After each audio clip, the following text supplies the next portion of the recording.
Welcome to Take a Seat, the Ashfords trainee podcast. I'm your host, Bella. Join me as I speak to members from each department at Ashfords, exploring trainee life within various seats.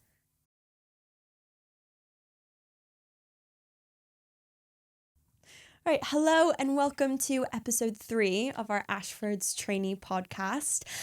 Today we're switching it up a little bit in comparison to our departmental talks, and we're speaking about the SQE. So really excited for this episode. Thank you so much for joining us, Alice and Peter. Thank you. Let's go ahead and just start with a bit of an introduction. Shall I go first? Yeah. I'll go first. So I'm Peter Liver. I have a grand title of the Chief Operations Director at the college. But basically, just a little bit of background. I was Executive Director of the Law Society of England and Wales for a number of years. When I left the Law Society, I had an opportunity to set the college up. So I've been at the college pretty much from day one. So I was the architect of setting up the college. So all the staff blame me for everything that's gone wrong, but do not credit me with anything that's gone right. So yeah, that's my background. So I'm Alice. I've been with the college 5 years, and my team and I do lots of student recruitment. So we speak to lots and lots of prospective students and future trainees about the SQE and advising them on which course to take at the college. Thank you. So the SQE, it's a hot topic, isn't it?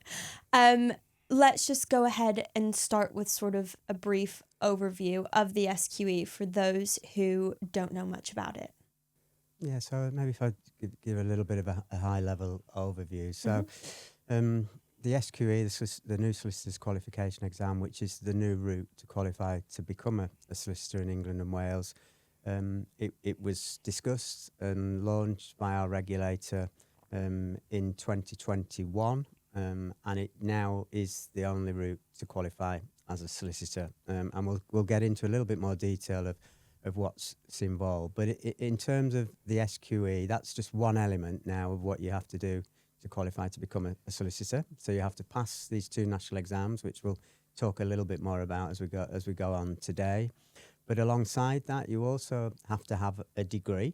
You don't have to have a law degree. It can be any degree. So that's a requirement now to become a solicitor in England and Wales. Pass the 2 national exams. You also have to do 2 years qualified work experience. And again, we may say a little bit more about that as we go through this today.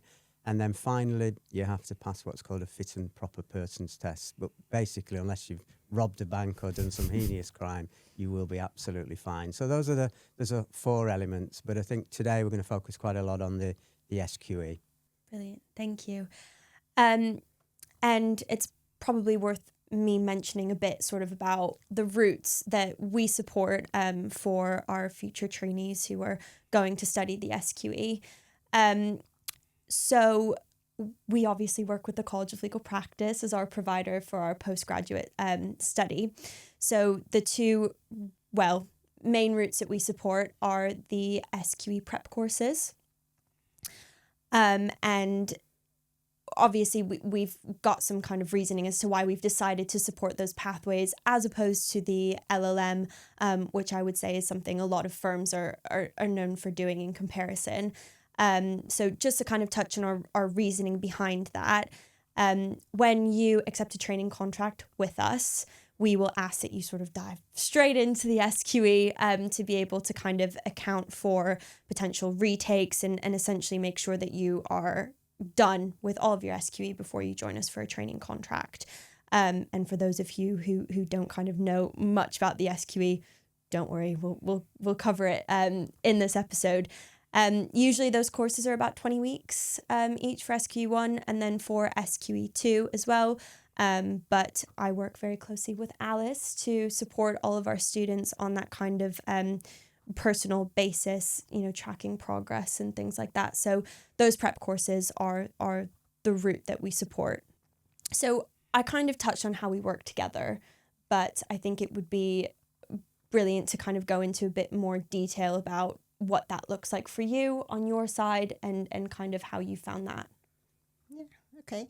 So in terms of our preparation courses, there are lots of things on the course that help support all of your trainees. And we can talk a little bit about those. But some of the things on the course, obviously, we can share back with Ashfords in terms of making sure that you as a student at the college are progressing really, really well. So we work really, really closely with the Ashfords team, just so that you know that your trainees are engaging really well on the course, that they're progressing, and basically they've got just a really good chance of passing the SQE exams first time around. We also have started, haven't we, doing just that little bit more induction and support with the trainees right at the beginning. When they don't know so much about the SQE, we just take the time to go through it a little bit more with them and explain different elements of the preparation course and how they can just get to know their supervisor really well, get support from their supervisor, but also just different elements of the course that they need to think about and they need to be really aware of. And we'll come on to some of our tips and advice for those as well.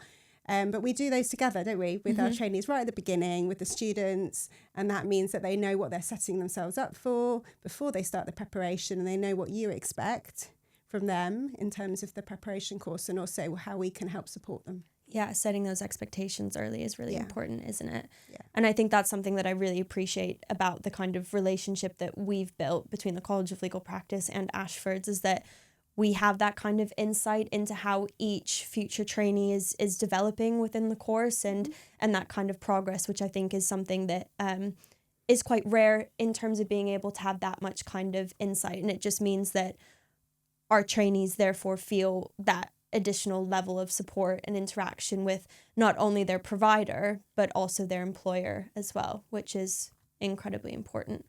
I mean, maybe we're saying just I guess alongside that, I think in terms of the college, so the college proposition is the SQE. So everything that we do is focused on the SQE. We set the college up for the purpose of sort of building expertise around the SQE, and I think, and I'd like to think that Ashfords feel working with us to get the benefit of those expertise. So pretty much all of our staff are experts in the SQE. They've taught around the SQE syllabus. They're subject matter experts in the various practice areas of law. So I think you should have a confidence that those supervisors that are working with your trainees or with future trainees, are really, really embedded in the SQE, have a great understanding of the SQE. And fundamentally, as a college and a partnerships with Ashfords, for us, it's wanting to help your trainees to have a successful journey to join the profession. And we'll come on and say a little bit about the challenges of the SQE. But for us as a college, the real success is to see the trainee go through the pathway, qualify, stay with the firm, contribute to the firm. And it is that partnership that I think we've hopefully built together, that we both value, that we really want to support students to get through these national exams. Yeah, definitely. And, getting through the exams themselves is obviously a struggle. They're not meant to be easy. But I think having that additional level of support is something that is definitely really necessary. Speaking of the kind of challenges associated with the SQE, because I know it's something that is being spoken about a lot in the media. I think there's even probably more pressure being placed on students at the minute because they do have access to see everything on their phone, and that kind of discourse, what everyone's speaking about in regards to the SQE. In your opinion, what do you think some of those kind of main challenges are that students are experiencing? I think it's important to understand that the SQE syllabus is a syllabus that's aiming to get you to a day one solicitor. And with that in mind, the breadth of the knowledge and the skills that are tested through the two national exams, the SQE1 and the SQE2, they are set within that context of getting you to be a day one solicitor. So that in itself, I think, sort of paints the picture and the lens that you need to see the challenges of the SQE through. It's very different than the old regime that was in place for many years. So that breadth of knowledge that you have to study in itself is a big challenge. But I think one of the fundamental challenges that we see, and I'm sure Alice will say a little bit more about the detail of this, is the shift that you have to make as an undergraduate from the way that you studied doing an academic undergraduate degree to actually having to prepare to pass these 2 national exams. The exams themselves and the nature of the way that you're examined are completely different than what you will have experienced in an undergraduate degree. And we can say a little bit more about that as well. So one of the things that we really spend a lot of time with trainees is sort of helping them make that shift and plan for this sort of new experience of learning that they're going to face within the SQE. And it is a shift. It's undoubtedly a shift. And we do lots of things to help with that shift, from induction, from giving people an opportunity to have a look at the learning materials before they start on the programmes. But that shift is really, really important, and it's really important that we work together to help trainees make that shift from the beginning as they go on this important pathway. But Alice, you may want to say a little bit about the nature of the 2 exams and what they're there to try and really test you on. I think, some of the challenges are about how the exams are designed. Mm-hmm. So the first exam, you have to know so many practice areas, and you have to have 2 exam days across 2 weeks. And you have to learn all these different areas of law. You don't have your manuals, you don't have your files, you don't have anything in front of you, but you've just got to remember it all in your head. So you've really got to learn all those areas of law. You've got to have all of it to hand. And then for SQE1, what you need to do is have a look at some of these questions that are called multiple choice questions, but actually they're much harder than that. Mm-hmm. They're actually called single best answer questions, which means you might look at 5 answers to a question and think, actually, I can see that all of these are right, or 3 of these are right. And you've got to work out the very best answer.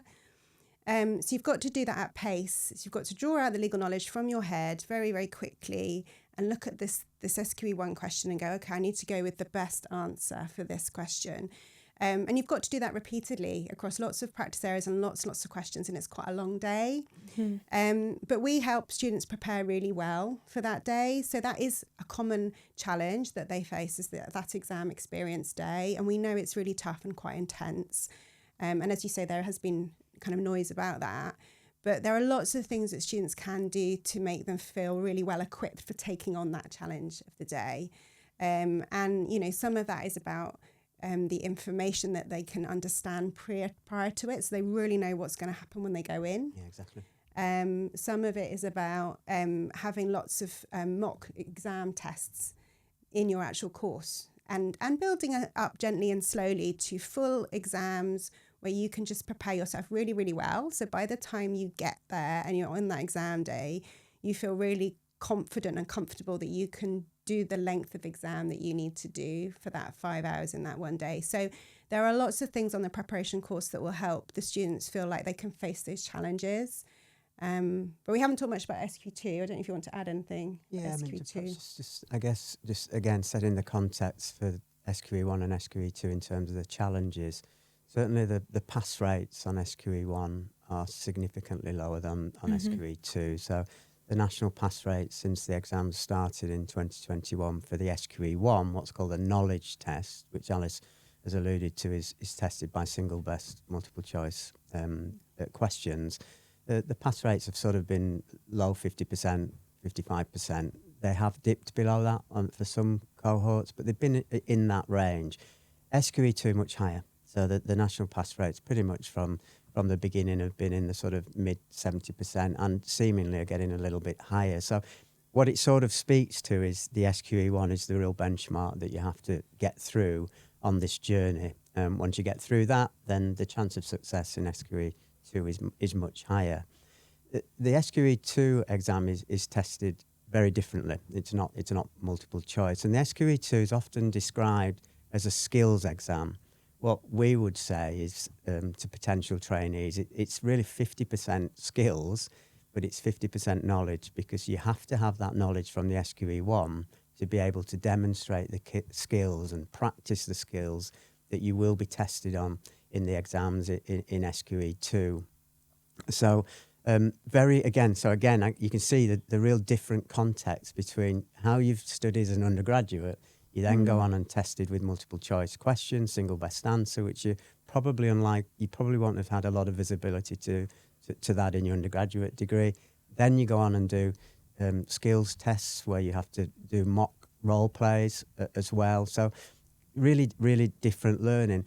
Another example of the shift is within the SQE syllabus and the SQE1, there's no case law, no statute. So you'll have spent many, many hours on your undergraduate degree looking at cases and trying to recall all that cases. That will not be required within the SQE2. So that is, I think, one of the big shifts. And what's really important, we feel, as a provider is obviously we've got to provide all of the knowledge, we've got to provide all of the opportunity to practice the skills, but it really is about having sort of a personal supervisor alongside you on the journey that can help you, because you will have moments where you will be wondering, gosh, this is really tough and really difficult, and the personal supervision is there to help you, to give you that level of sort of confidence that you can get through this. It's also, as Alice alluded to, it is about preparing you for the exams. The very fact that you have to book these at national exams yourselves, go to venues to do the exams. So we'll help with all of that sort of along the journey, as well as preparing you actually for the two different tests. In terms of the college's sort of specific approach, I know you touched on supervision, and obviously us doing that sort of induction and things. I'm wondering if you can give a bit more insight into kind of what that personal supervision looks like, or what those other kind of things that you have that can aid students within the course itself. Yeah. Okay. So if we do look a little bit at SQE1, but it kind of it applies to SQE2 as well. So the first of all, we'll give you all obviously the knowledge that your trainees and our students need. So all the legal knowledge that they need, all the examples for the skills, and we break down the learning into really small bite-sized chunks of learning to help people understand everything that they need to understand, and they get nice hard copy manuals. So that's one area of support. It's very comprehensive in terms of all the materials and an interactive learning portal. And then the next thing they have is an awful lot, as we said, of practice, mock questions, mock tests, practice assessments. And the lovely thing about SQ2 actually is they get really, really individual feedback on their practice skills assessment. So if you've never done a client interview before, so perhaps you're preparing a client interview, so you're talking to a supervisor, pretending that they're a client, you're practicing your interview skills, and what our supervisor will do will really write down lots of feedback and help you understand where you can develop, where you can improve to do really well in SQE2. And then the last thing across both courses really is this supervisor support that we mentioned. And supervisors are absolutely amazing. They all come from legal practice or are very, very skilled and experienced in legal education. They really know the SQE inside out. And what they do that is just so helpful is they will help you review and self-reflect and understand where you are on that preparation course. And they'll work individually with all of the trainees in Ashfords, and they'll just help them understand where they need to prioritise, what they need to do next. If, say, a study session isn't working or a technique, the supervisor will help the student think perhaps a different way of doing it. So, if mind maps aren't working, they really need to revise in a very different way. They'll guide them. So the supervisors are really, really important to the student's journey. And then there's a particular moment in time, isn't there, where a supervisor becomes really important. Do you want to add to that? Yeah, perhaps before that, maybe just say a little bit about the sort of the study plan that we provide as well. Within our approach to the SQE, there is a level of flexibility. So again, what the trainee won't experience is being told that they have to attend or be at a particular thing at a particular time, that they must do this at 9 o'clock on a Monday or this at 10 o'clock on a Tuesday. And what they'll see is a sort of in the learning portal, there'll be activities that they need to undertake week on week. And one of the things that we absolutely say to all of the trainees from the get-go is endeavour to keep up with all of the learning as it's set out in that study plan across both SQE1 and SQE2, because there's undoubtedly a really strong correlation between those trainees that do all of the work, do it in a timely way, and having the very best chance of passing the exam. So that I think is really important, that they follow that plan. And I suppose we talk about the trust the process. But again, it's a very different process than they will have experienced in their undergraduate degree. And to come back to the personal supervisors, they've used them. That's what they're there to do, is to help guide and shape them on the journey throughout the SQE1 prep and the SQE2 prep. So you asked me to speak No, to I think there's a moment in time I was just thinking about where so really big decision obviously for a student is whether to go forward for the SQE exams, and it's really hard to know. So you might have been studying, you might be halfway through your course and you're quite rightly quite anxious and nervous about this exam experience.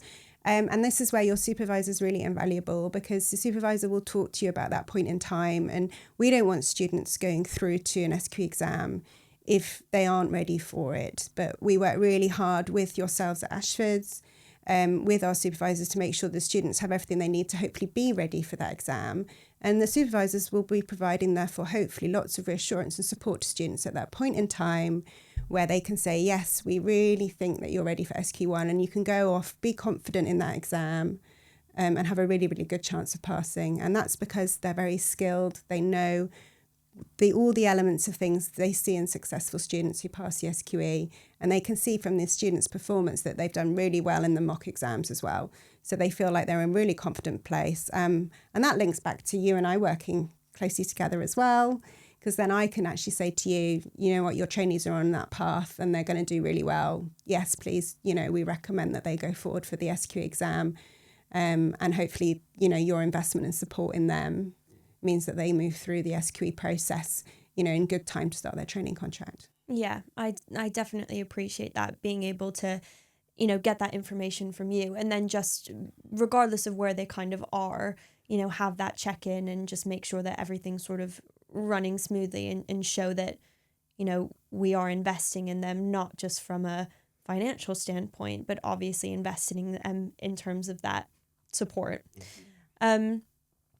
Another piece to the approach that I think is really important and I'd like to cover as well is the College of Legal Practice obviously offers different modes of study in terms of different courses available from the amount of weeks.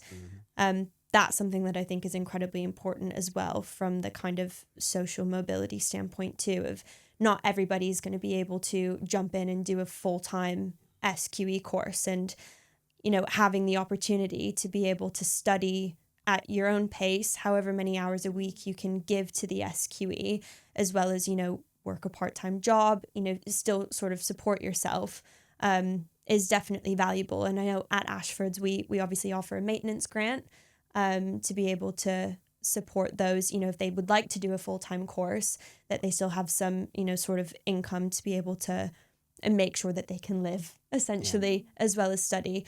And another thing that we do offer for our internal candidates, people who've accepted training contracts with us, is being able to remain in a sort of paralegal level role and study part-time.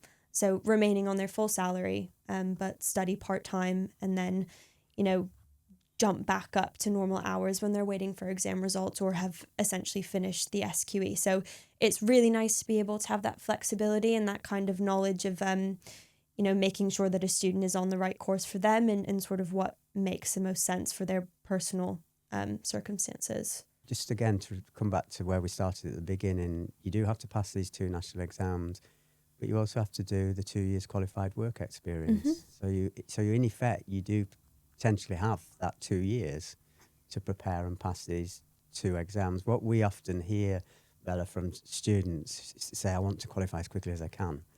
But I think the balance here is being able to do that, but de-risk failing the exams. So we spend a lot of time with students really now helping them think about their own circumstances, whether they are earning and need to learn at the same time, or that they can study full time with the support. In your case, it's great that you offer that maintenance grant, but it's really important just to step back for a moment and think about what's the right pathway. And that's one of the advantages of the SQE. We talk about the challenges. There are lots of different routes now, and different routes to prepare for these exams. So I don't know if you want to say a little bit about the sort of the difference between the full-time, part-time propositions. Essentially, it's the same course. Yeah. It's just over how many weeks you want to study it. And there are pros and cons for that. So the shortest course that we have that's considered full-time study might only be 13 weeks or 10 weeks for SQE2. There's a medium length course, which is 20 weeks. Obviously, your Ashford trainees are studying on. And then there's a longer course. And this is one where the options are quite good from that longer course perspective, because it allows people who are already working and perhaps have quite a demanding job that they can study over 40 weeks, essentially over 1 year. Which really takes them kind of 1 working day a week plus a few hours extra every week. So that one is very manageable for someone who's got quite a demanding job. And I think the bit that's been really good in terms of working with yourself, Bella, is you've recognised those different people on different journeys in Ashfords, internally, externally. And we've actually tried to think, haven't we, about each individual. And before they join the firm, they've got different pressures on them as well at that point in time. So what course do we put them on? And then we want to give them the opportunity that if for whatever reason they have a bad day and they don't pass SQE 1, possibly first time, there is a bit of flexibility there because they've worked really hard. Maybe they're a mark off. They can still go through, pass SQE 1 and 2 and start their training contract with you, which is really reassuring, I think, because there are other firms out there that don't give that kind of flexibility. Yeah. It's very much a very strict, rigid structure. And I think your training contract really helps show that, recognise that before they join you, that those students might need to work alongside studying with us. They might have different pressures. And that also by the time they start with you, then they're going to really be able to focus on their training contract and invest time in their development with you there. Absolutely. Rather than being torn between working and studying at that point in time. So it's been good to see that progression that you've gone through at Ashfords in terms of deciding how you want to design that programme. Yeah, it's been a journey, definitely. Obviously, we've settled on the idea that as a standard, people will go through the 20-week course because it makes the most sense in terms of when we want people to be finished with SQE and our recruitment process as a whole. But I think there are definitely certain situations where, it is nice to know that we have different options if it comes up that there is a student who is a bit of an outlier in the sense of, needing something different, essentially. So, I definitely think that that's a brilliant way to make sure that people are feeling as prepared as possible for the SQE.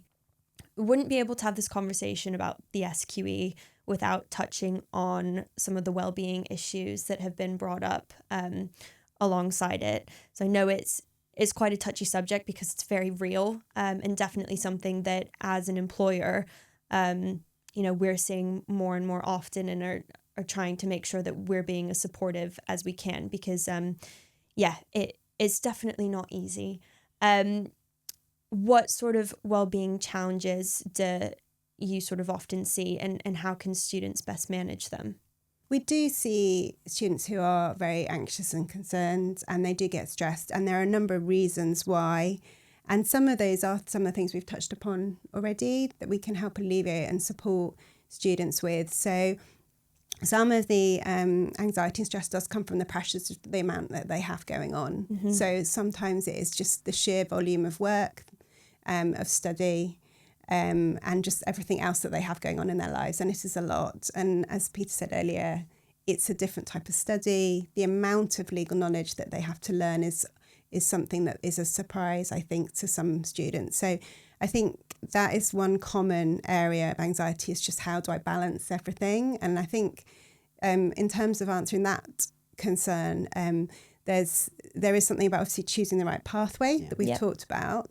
There's also something about really getting planned and organised, I think. And, it's really being aware and being well informed about what you're going to go into and how you're going to do it, and then really thinking about that. So at the college, you will see your schedule for the whole of our course. You will know right at the beginning where the pressure is going to be, how it builds up. You'll know when your exams are, and really being realistic with yourself about all the things that you need to put in place to help you perform really, really well in those exams and study, all the things in your work life that you might need to manage and have good conversations with your employer on, and then all the things in your personal life that you might just need to do and you can't not do, or you might need to prioritise. So being really planned, thinking about the different aspects of your life, and just remembering that it's a really relatively short amount of time in your life to try and get past these exams.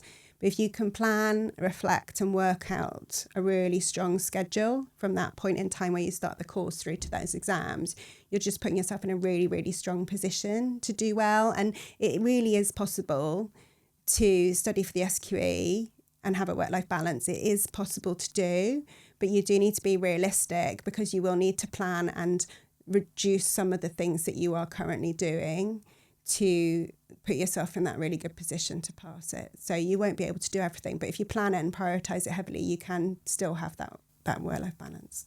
We have in place a dedicated student support team. So if there are individuals who need that sort of extra little bit of support, that team's there to talk to and think about how we might be able to offer them some additional levels of support.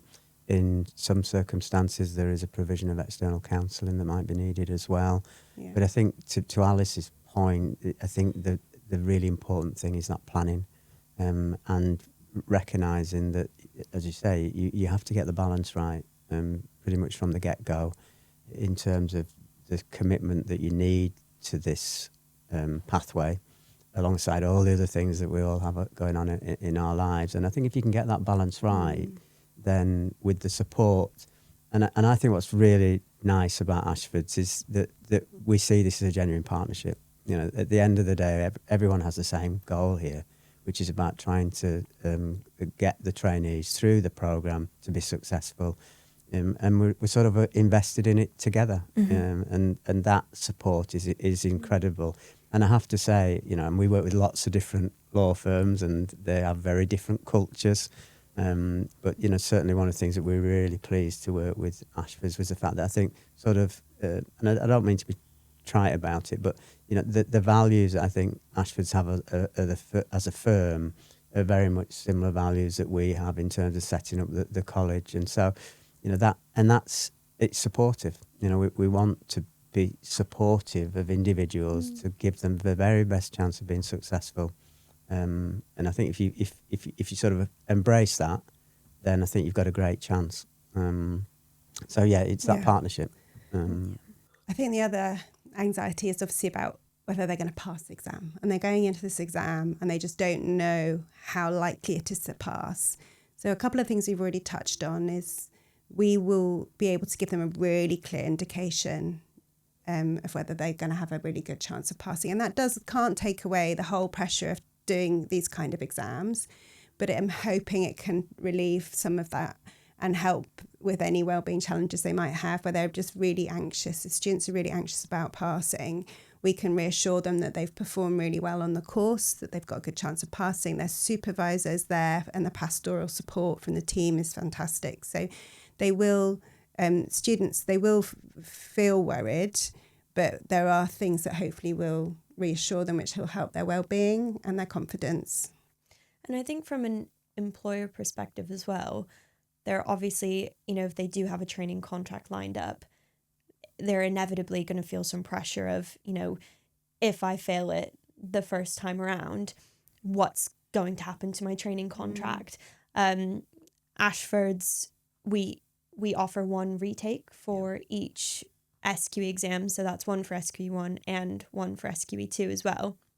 We haven't had somebody fail twice, but what I do always say is if we ever found ourselves in that sort of position, it would be a case of kind of having a conversation and making sure that we have, you know, we've done all the research that we've needed to do in terms of kind of understanding the reasons behind it, and making sure that we're taking the time to have those conversations and it's not just sort of a snap decision. So I think that's something that we can do as an employer as well, is really sort of reassure our students that, well, our future trainees, you know, that we are there to support them, and you know, it is a difficult exam, and we understand that things in life can happen as well. You know, if there's some sort of unfortunate timing with a personal circumstance, right, when you're coming up to take it, you know, those things in life can't be controlled. So it's definitely, I would view it as our duty as well to kind of make sure that we're very transparent about where we stand in that situation. We touched on as well this kind of, and I laughed at it earlier, but you saying this kind of rush for students to feel like they need to come straight out of university and go right into the SQE and pass, get your training contract, go straight into it and qualify before, you know, a certain age. And that's something that I hear so often speaking to people who, you know, are looking to apply for training contracts with us. And I think that adds into the pressure as well. And oftentimes those who take a bit of time in between their undergrad or, you know, their, I guess, the conversion or whatever it may be, to study the SQE, even going in and doing a bit of paralegal work. I think there's so much value in doing that. You know, like you, Alice, mentioned as well, getting yourself in the kind of right mindset to go into something like the SQE is so important. So I think just to touch on the fact that if you're not following that kind of instant path that has somehow been kind of made to be the gold standard of what it is that you need to do, not to kind of put that pressure, students shouldn't be putting that pressure on themselves to follow that. And there's definitely benefit to doing it in a completely different way, specifically speaking about SQE too.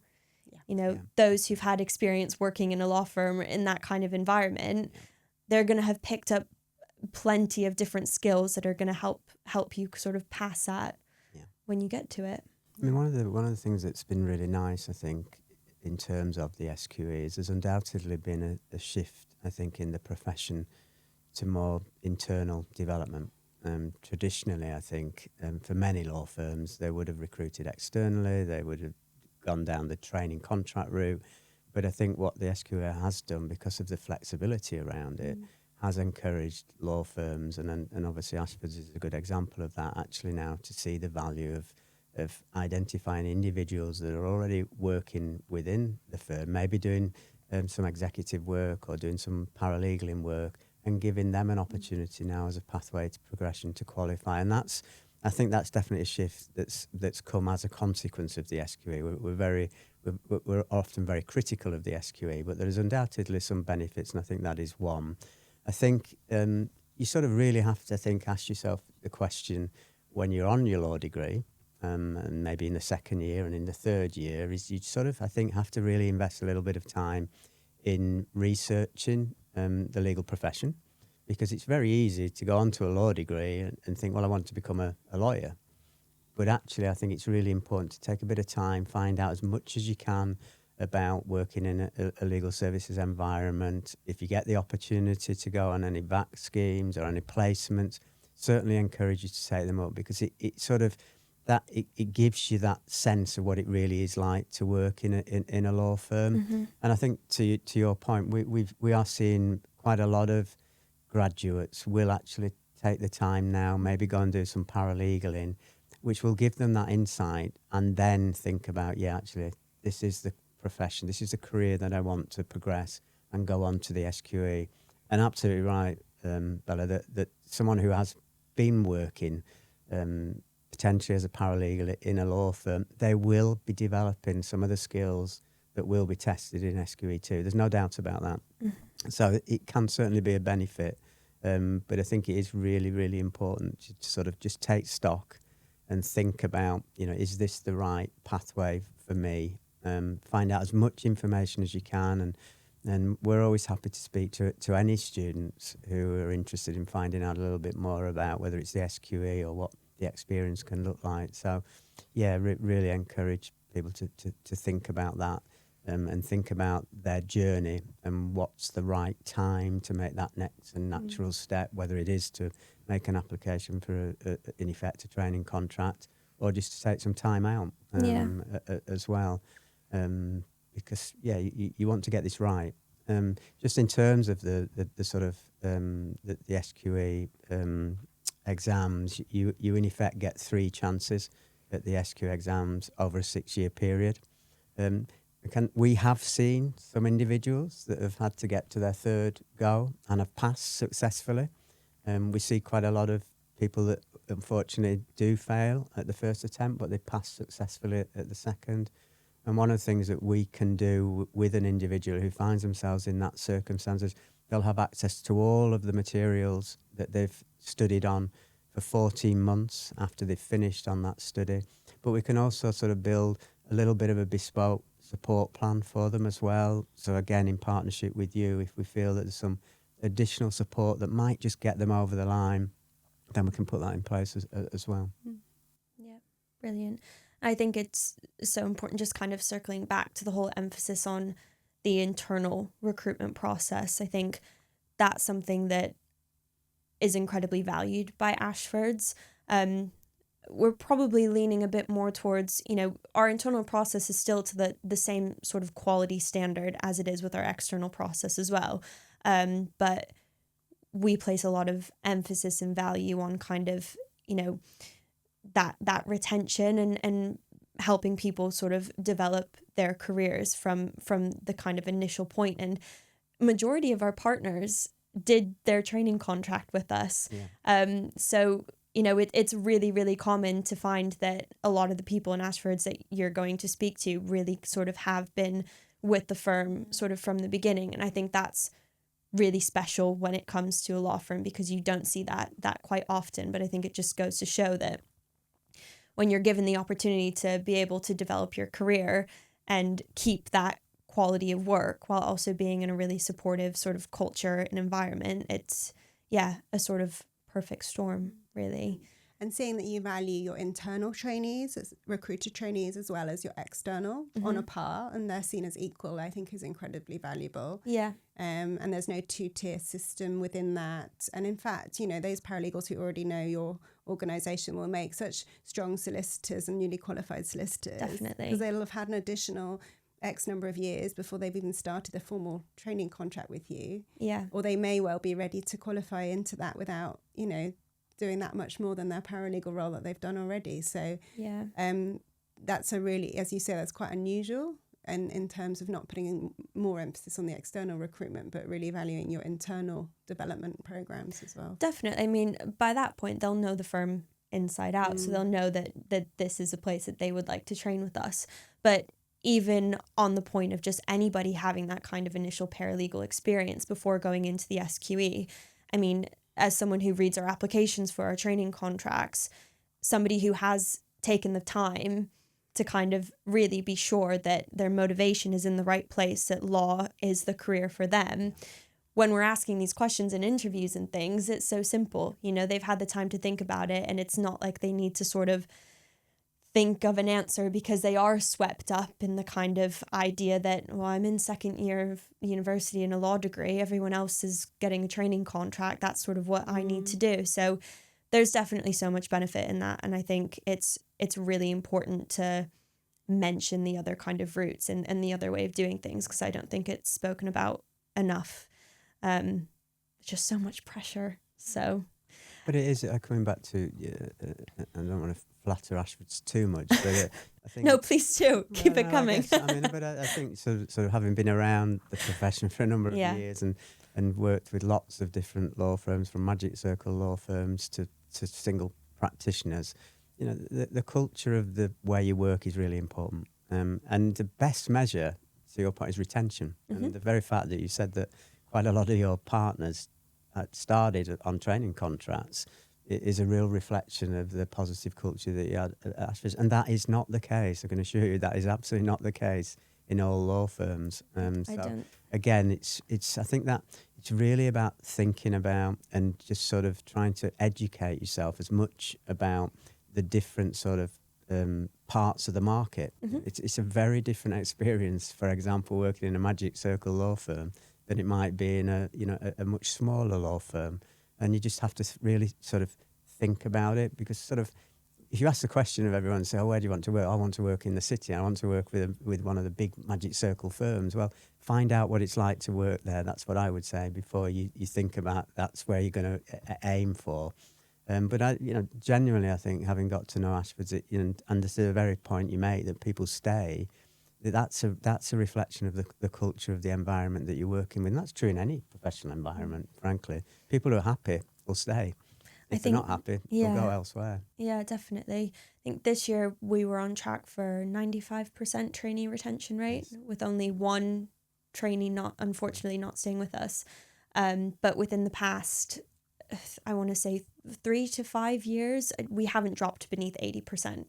And that's definitely something that's really important to us, is, like I said earlier, we're making a big investment into all of our trainees. So we absolutely do want to keep them on, not just for that additional year after the training contract ends, but, you know, sort of continuously. Absolutely. And on the point of kind of finding the right firm that fits for you on, you know, the kind of spectrum of if you want to go big city magic circle firm, or, you know, there's firms a lot smaller than Ashfords. It's about, I think I always kind of say, you know, in Ashfords, you get the culture and you don't take any kind of reduction in terms of the quality of work. Yeah. So London, big city type work, but obviously with the firm that we are, which I think is brilliant. So we've probably got a lot of people listening who haven't sort of approached the SQE yet. What advice would you give to people who are looking to sort of go into that journey?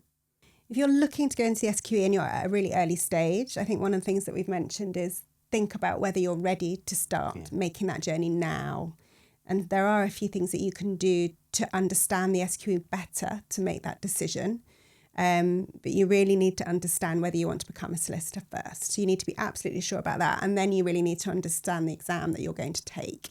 So you really need to equip yourself with all the knowledge and information you need about becoming a solicitor, but also the exam itself. In terms of advice, once you've decided that the SQE is for you and you're now thinking, okay, now I want to take the SQE, what do I do next? How do I go about this? I mean, obviously, if you can speak to your employer and get all of their support that you can, that's absolutely perfect, because your employer can help in all sorts of ways. If you can get that training contract, amazing.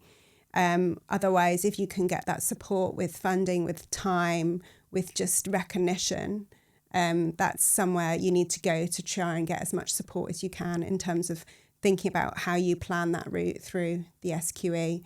Once you have your support from your employer, you've got a training contract, fantastic. You're going to be starting with Ashford soon, perhaps.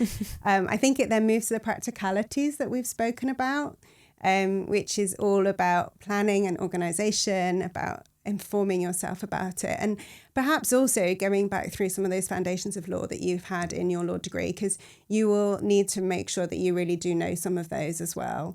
So those are just a few things that maybe you just really need to start thinking about. It's a lot around the preparation, I think.